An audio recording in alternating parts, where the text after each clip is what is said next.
ჭეშმარიტი რევოლუცია შესაძლოა უნგრეთისა და მოსკოვის ურთიერთობაში მოხდეს. ორბანის მმართველობის დროს უნგრეთი ევროკავშირის ყველაზე პრორუსული წევრი გახდა, რომლის პარტნიორობის ქვაყუთხედიც ენერგეტიკაა. ამ ალიანსის ცენტრალური ნაწილია PAX-2, ატომური ელექტროსადგური, რომელსაც რუსეთის როსატომი აშენებს და რომლის 80%-ს 10 მილიარდი ევროს რუსული სესხი აფინანსებს. რუსეთის მიერ უკრაინაში სრულმასშტაბიანი შეჭრის შემდეგაც კი ბუდაპეშტმა პროექტი განაგრძო. ორბანმა პირადად დაიცვა იგი ბრიუსელში და რუსულ ურანზე სანქციები დაბლოკა. უნგრეთი ასევე კვლავ მნიშვნელოვნად არის დამოკიდებული რუსულ ნავთობსა და გაზზე, რომელიც დაცულია ევროკავშირის ემბარგოებისგან სპეციალური გამონაკლისებით. სანაცვლოდ მოსკოვმა შეღავათიანი ფასების შესთავაზა, რითაც ფიდესს ეხმარებოდა ამომრჩევლებს ევროპის ენერგეტიკული კრიზისის სრული ზემოქმედებისგან თავის დაცვაში. კისას მთავრობა რთული ამოცანის წინაშე აღმოჩნდება. ეკონომიკური შოკის გამოწვევის გარეშე წლების განმავლობაში არსებული ღრმა ენერგეტიკული დამოკიდებულების შემსუბუქება. პიტერ მადიარმა პირობა დადო, რომ 2035 წლისთვის რუსული ნახშირწყალბადების ეტაპობრივად გაუქმებას აპირებდა. ინტერვიუებში მან მიანიშნა, რომ არ აპირებს PAX-2-ის სრულად გაუქმებას, არამედ მისი პირობების ხელახლა განხილვას, რაც უზრუნველყოფს, რომ უნგრეთის ენერგეტიკული მომავალი ნაკლებად იქნება დამოკიდებული კრემლზე. ნიშნავს თუ არა ეს ბუდაპეშტის როგორც ევროკავშირში მოსკოვის ტროას ცხენის იმიჯის დასასრულს?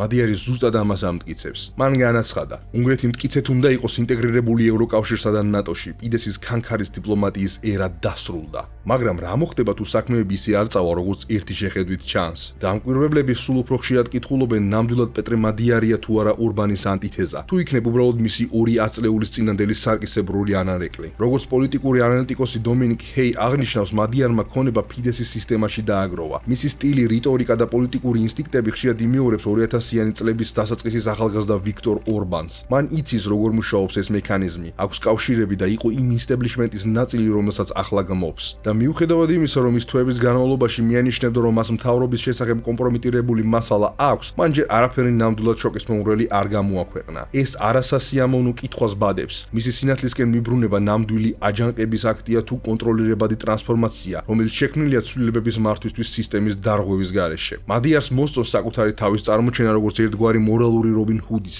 სამეფო კარის წევრის სახით, რომელმაც მეფის სასახლე მიატოვა, რათა ხალხის მხარეს დამდგარიყო. თუმცა როგორც ჰეი აღნიშნავს, ის კვლავ ცხოვრობს ფიდესის მიერ აშენებულ კომფორტში და სრულად არ გაუწყვეტია კავშირის საკუთარ წარსულთან ხელისუფლების დერეფნებში. მისი პოლიტიკური პოზიციები ბუნდოვანი რჩება. ის ეწინააღმდეგება ევროკავშირის შემდგომ ცენტრალიზაციას, მაგრამ არ გვთავაზობს ინტეგრაციის მკაფიო ხედვას.